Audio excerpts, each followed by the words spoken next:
હાલો, કેમ છો બધા? મજામાં? બધાને મારા જય શ્રી કૃષ્ણ.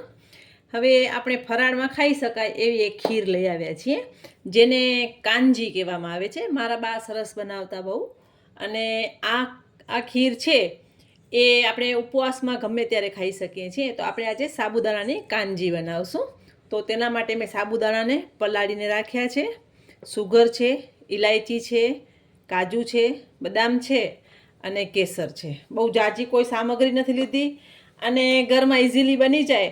અને કાંજીને બનાવી અને ચીલ્ડ કરી ઠંડી કરીને ખાવાની હોય છે. આમ તો ગરમ પણ સરસ લાગે છે. જેને ગરમ ભાવે એ લોકો ગરમ લઈ શકે છે, કે શિયાળામાં તમે ગરમ લઈ શકો અને ઉનાળામાં તમે ઠંડી કરીને લઈ શકો. એટલે બે રીતે તમે આનો યુઝ કરી શકો છો. તેના માટે આપણે દૂધ લીધું છે. હવે આપણે આ દૂધને ગરમ કરવાનું છે ને પછી આપણે આગળની પ્રોસેસ કરશું. દૂધને મેં ગરમ કરવા મૂક્યું છે. દૂધ ગરમ થાય પછી આપણે આગળની પ્રોસેસ કરશું. અને દૂધ ગરમ થાય ત્યારે જ આપણે એમાં કેસર નાખી દઈશું, એટલે કેસરનો સરસ કલર પણ આવી જાય.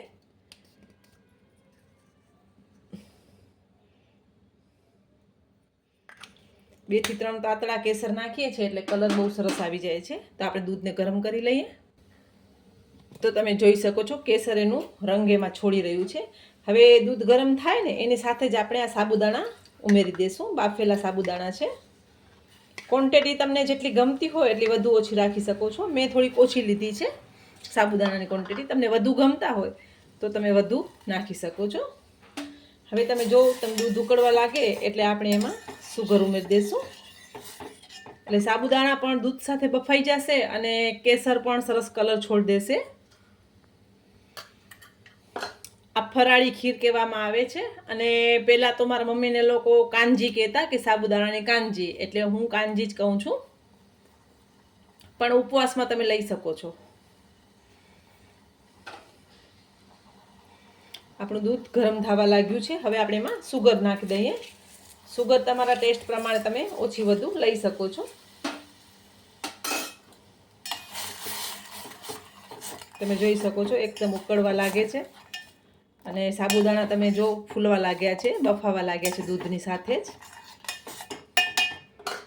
સાથે આપણે ઇલાયચી પણ નાખી દઈશું. હવે આમાં તમે જામફળ છે, જાવેત્રી છે એ પણ તમે નાખી શકો છો. તમને જે ભાવતું હોય તમે લઈ શકો છો. આમાં પિસ્તા નાખી શકાય છે. અને ઠંડુ થઈ જાય પછી તમે આમાં કિસમિસ અથવા કાળી દ્રાક્ષ પણ નાખી શકો છો. પણ ગરમમાં નહીં, ઠંડુ થાય પછી જ નાખી શકશો દ્રાક્ષ. હવે આપણે કાજુ બદામ પણ એમાં જ નાખી દઈએ.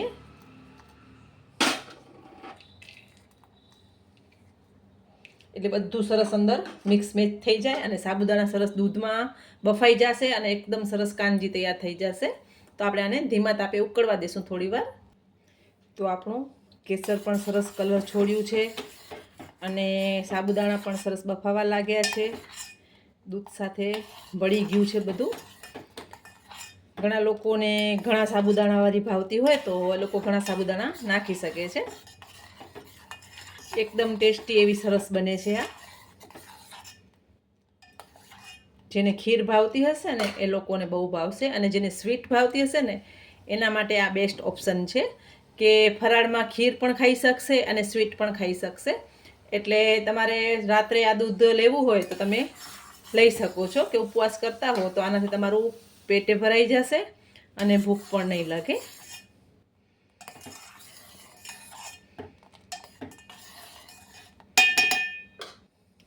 સરસ ઉકાળી લેશું. તો આપણી કાંજી એકદમ સરસ રેડી છે.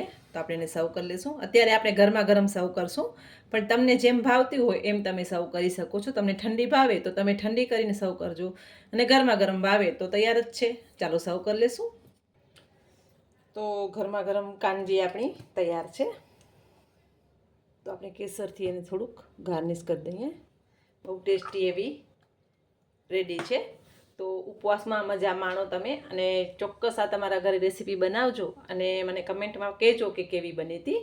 તો બધાને મારા જય માતાજી.